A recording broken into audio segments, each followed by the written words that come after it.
بسم اللہ الرحمن الرحیم۔ السلام علیکم ویورز، چینل کو سبسکرائب کر لے تاکہ ہر آنے والی ویڈیو آپ تک سب سے پہلے پہنچے۔ قارون حضرت موسیٰ علیہ السلام کے چچا یسہر کا بیٹا تھا۔ بہت ہی شکیل اور خوبصورت آدمی تھا، اس لیے لوگ اس کے حسن و جمال سے متاثر ہو کر اس کو منور کہا کرتے تھے۔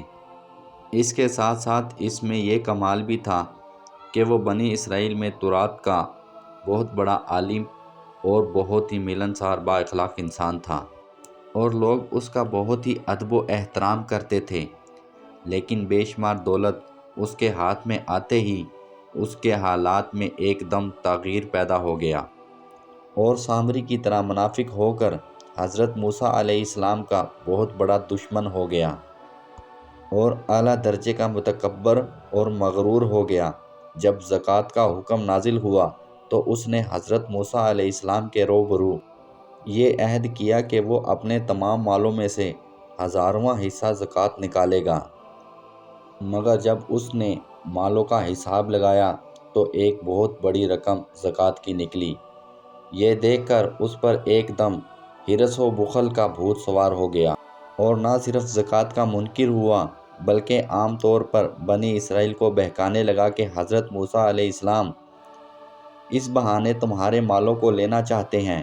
یہاں تک کہ حضرت موسیٰ علیہ السلام سے لوگوں کو برگشتہ کرنے کے لیے اس خبیث نے یہ گندی اور گھناؤنی چال چلی کہ عورت کو بہت زیادہ مال و دولت دے کر آمادہ کر لیا کہ وہ آپ پر بدکاری کا الزام لگائے۔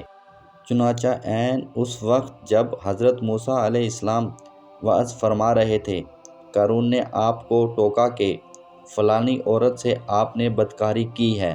حضرت موسیٰ علیہ السلام نے فرمایا کہ اس عورت کو میرے سامنے لاؤ۔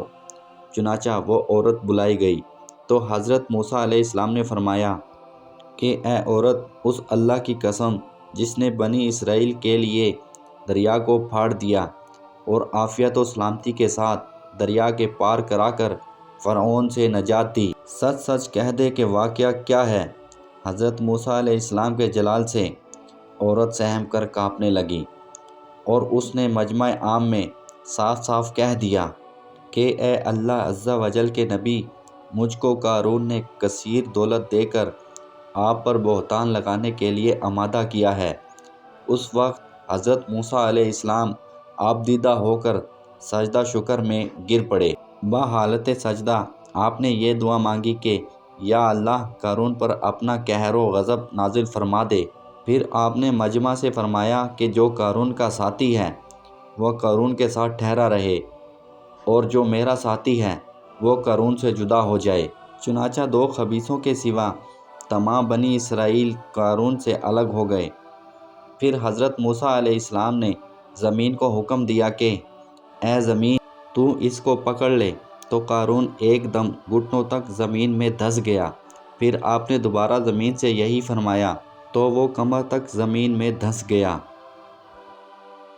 یہ دیکھ کر قارون رونے اور بلبلانے لگا، قرابت اور رشتہ داری کا واسطہ دینے لگا، مگر آپ نے کوئی التفات نہ فرمایا، یہاں تک کہ وہ بالکل زمین میں دھس گیا۔ دو منحوس آدمی جو قارون کے ساتھی تھے لوگوں سے کہنے لگے کہ حضرت موسیٰ علیہ السلام نے قارون کو اس لیے دھنسایا تاکہ قارون کے مکان اور اس کے خزانوں پر قبضہ کر لیں۔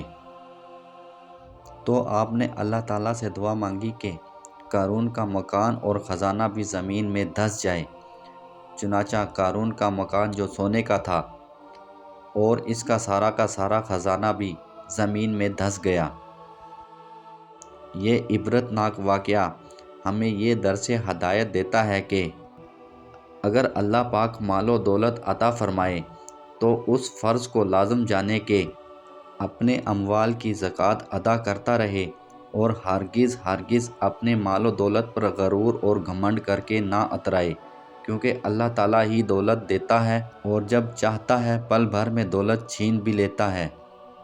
اور اللہ تعالیٰ سے دعا ہے کہ اللہ تعالیٰ ہمیں اس پر عمل کرنے کی توفیق عطا فرمائے۔